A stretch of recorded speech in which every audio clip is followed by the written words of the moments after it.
आज Ganeshpeth police station हद्दीतील दोसरभवन चौकाच्या परिसरामध्ये डिटोनेटर्स आणि एक्सप्लोसिव्ह जिलेटिनच्या कांड्या मिळालेल्या आहेत.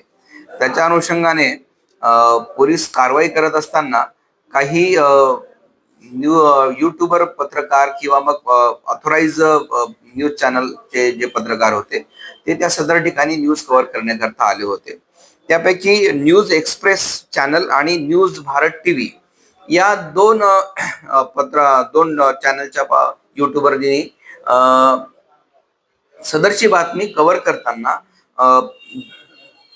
सदरचे जे एक्सप्लोसिव्ह मिळालेले आहेत ते जामा मस्जिद परिसरात मिळालेले आहे आणि त्याच्या अनुषंगाने गुन्हा दाखल करण्यात येत आहे अशी बातमी दिली. आणि त्यासोबतच खाली वर जामा मस्जिदचा फोटो, व्हिडिओ आणि खाली बॉम्बचे वगैरे फोटो आणि व्हिडिओ प्रसारित केलेले आहे.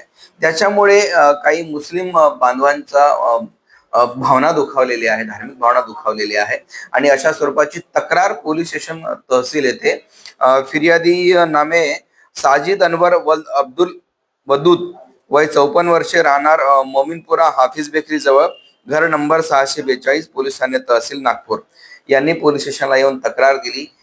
सदर न्यूज चॅनलनी प्रसारित केलेल्या बातमीमुळे त्यांच्या धार्मिक भावना दुखावल्या गेलेल्या आहे आणि एकंदरीतच वातावरण अत्यंत गंभीर त्यांनी केलेलं